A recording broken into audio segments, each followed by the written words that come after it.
I've already given up on finding out what happened to Chun Hung.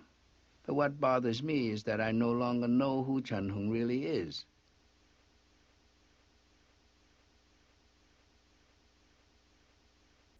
How have Asian filmmakers used film as a means to construct their cultural identity? From The Curse of Gwon to Chan is Missing and Everything Everywhere All at Once, Asian American filmmakers have used narrative and visual forms to illustrate the evolving nature of Asian American identities across generations. Marion Wong's The Curse of Gwon is often considered the first Asian American feature film being produced in 1916. The film deals with the curse of a Chinese god that follows his people because of the influence of Western civilization.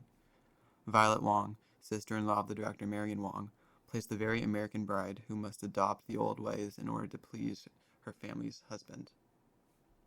The narrative draws on Chinese cultural motifs that would be shocking to American audiences, including the idea of men having multiple wives. The film's set design also draws largely on Chinese culture, distinguishing itself from the Western designs of the early 20th century America. During the time of the Chinese Exclusion Act, which suspended Chinese immigration to the U.S., these visual and narrative elements showed Americans what Chinese culture and identity could mean beyond the typical stigmas.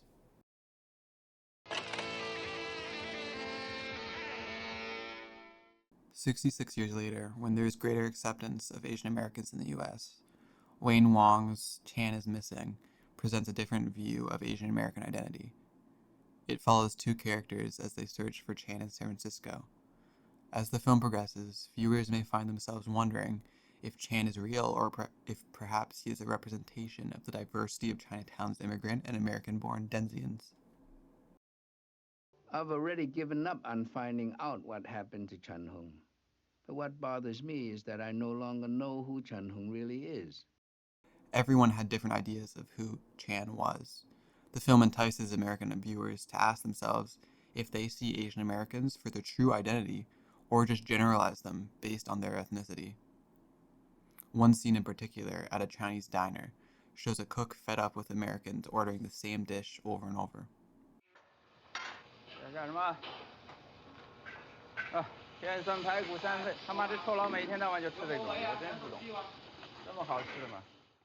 Wong builds the idea that Chinese and Asian Americans are not culturally homogenous, but have different distinct identities that we ignore, while using formal elements like set design to show examples of differing Asian American cultures.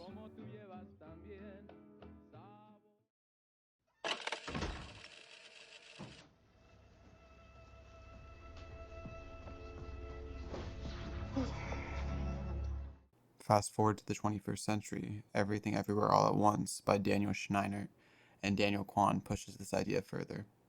The film follows Evelyn, a Chinese American immigrant who discovers that she and her family exist across countless universes.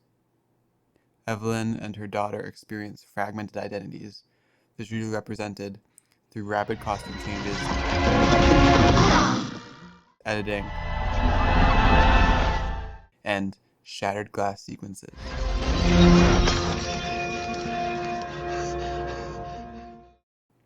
Their identities are literally fragmented. This way, Scheinert and Quan use the visual form of the film, such as the costume design and editing, to illustrate the difficulty Asian Americans face in defining their identity across conflicting ethnicities. Over a century of film, Asian American filmmakers have refined what Asian American identity means and how Americans misrepresent it through film's visual and narrative forms. Film serves not just as a medium, but as a motivator for misrepresented communities to tell their own stories and messages.